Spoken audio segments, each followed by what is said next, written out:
Hey everyone, thanks so much for taking the time to check out this video. Once again, we're back answering viewer-asked questions regarding the Chinese Type 56 carbine, today breaching that timeless question of what the heck is a Norinco and did they actually manufacture SKS pattern carbines? This will probably be a relatively brief presentation, but it's a great question and an even better opportunity to clear up some common misconceptions.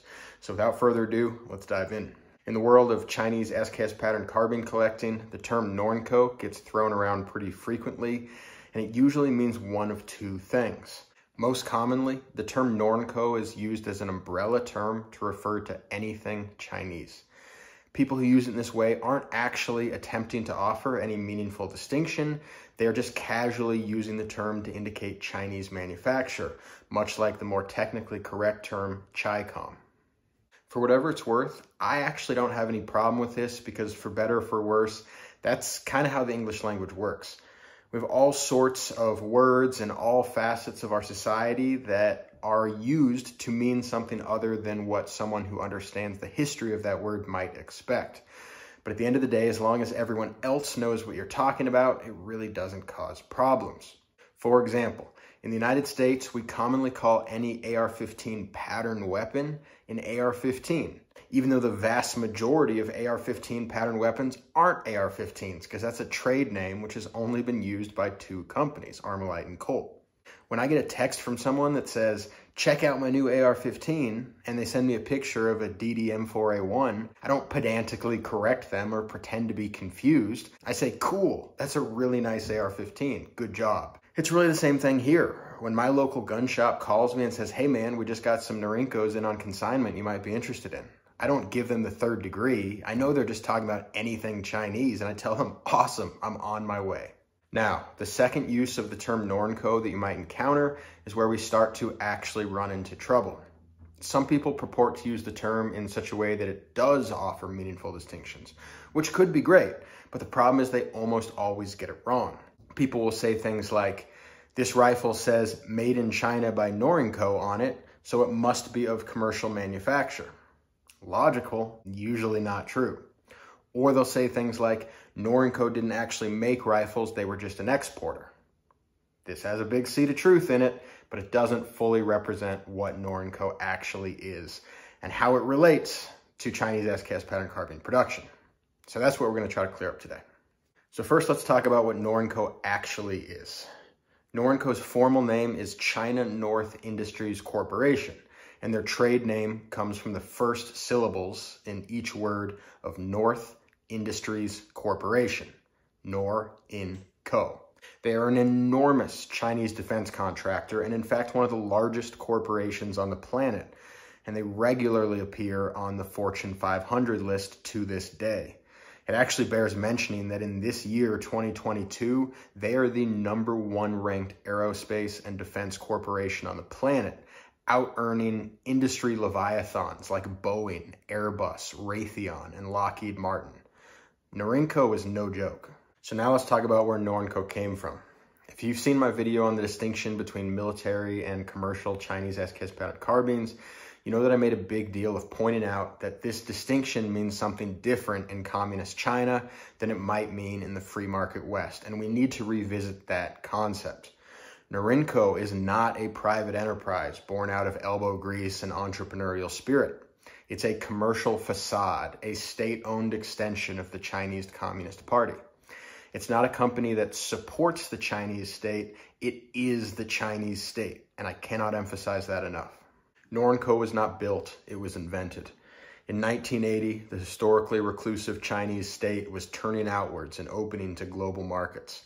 Their manufacturing capability had grown enormously in the time since the revolution, and they accurately recognized that they had a prosperous future in selling literally anything to literally everyone, including weapons. So how do you sell weapons internationally?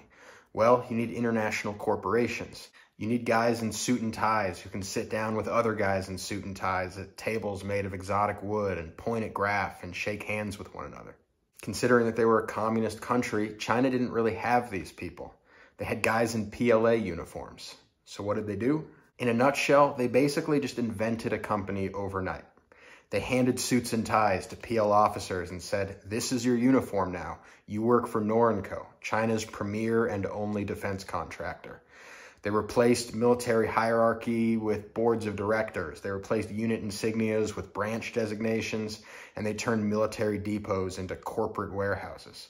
Out of thin air, the Chinese Communist Party manifested everything necessary for their domestic military infrastructure to look and function like a defense contractor without ever giving up an ounce of control over the whole operation.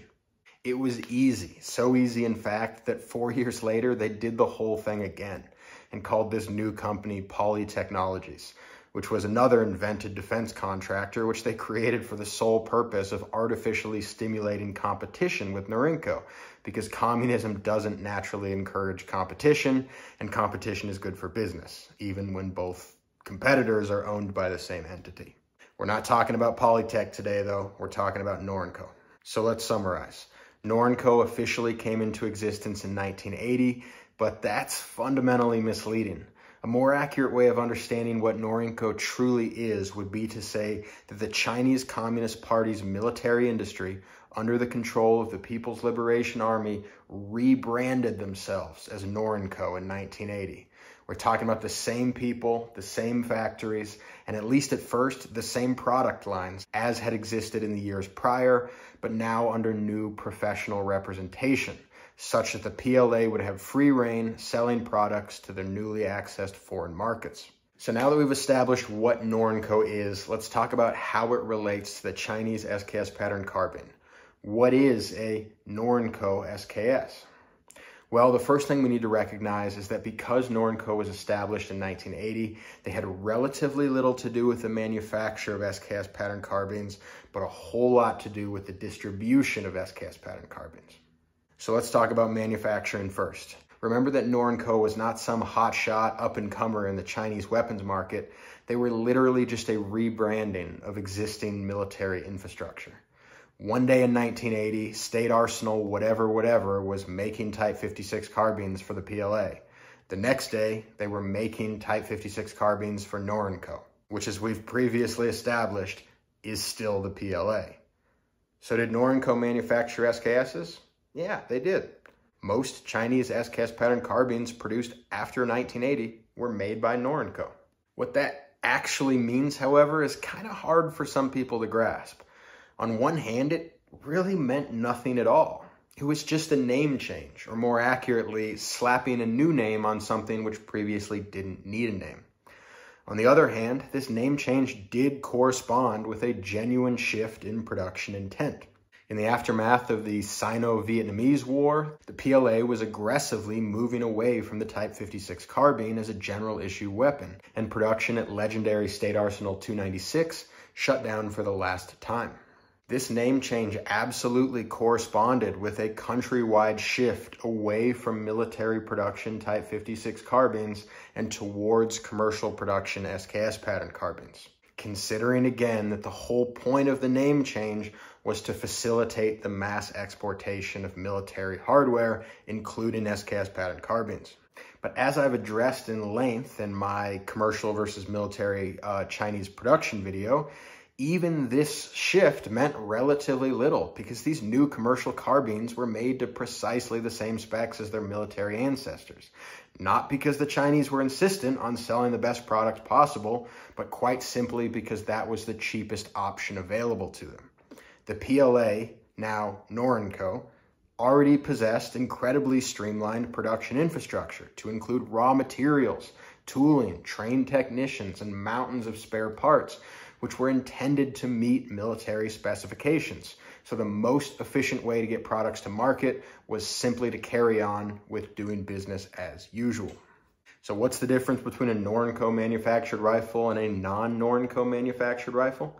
Well, a Norinco manufactured rifle is probably a commercial carbine, and a non-Norinco manufactured rifle probably isn't.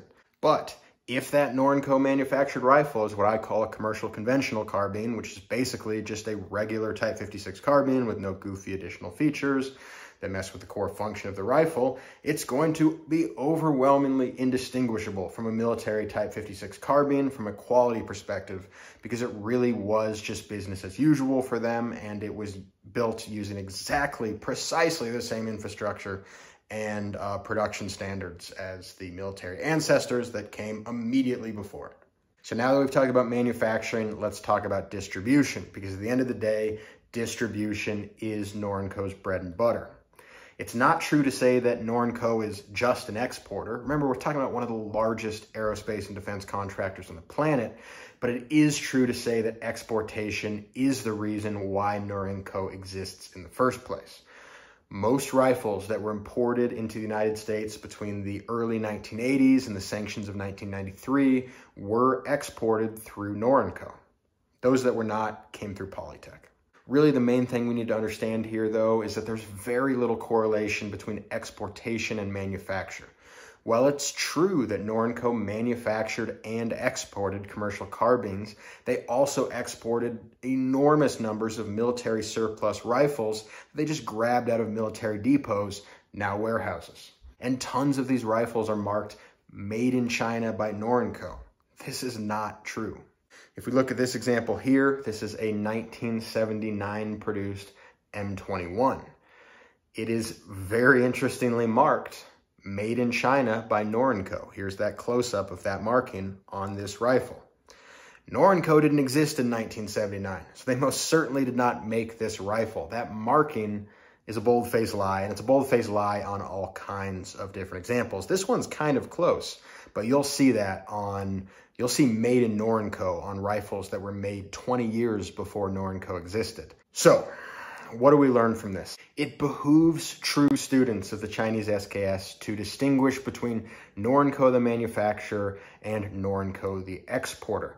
Because while Norinco the Manufacturer was responsible for a small but not insignificant percentage of total SKS pattern carbine production, almost all of which being commercial in nature, Norinco the Exporter was responsible for a pretty gigantic percentage of total Chinese SKS pattern carbine distribution, including huge volumes of military surplus Type 56 carbines that were manufactured long before Norinco was invented, regardless of what they decided to stamp onto the receiver.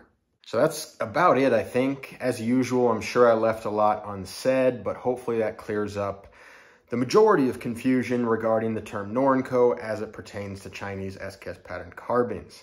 In grand summary, if you use the term Norinco generally to refer to all Chinese SKS pattern carbines, it's probably not the best term to use, but it's also not entirely inaccurate either. And most importantly, most people will know what you're talking about.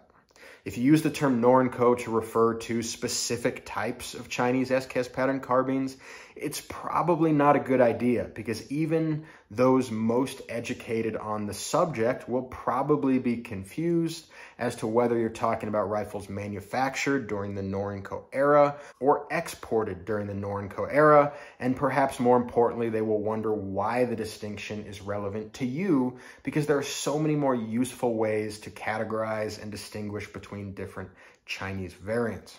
So that's the video, folks. As usual, thank you so much for watching, and special thanks to all of you who have chosen to support me by liking, subscribing, and commenting. As a brief bit of housekeeping, as per a few requests, I'm working on some non-SKS content to be coming out in the next couple of weeks, including some historical, some modern, and I'll just kind of see what people are into and go from there.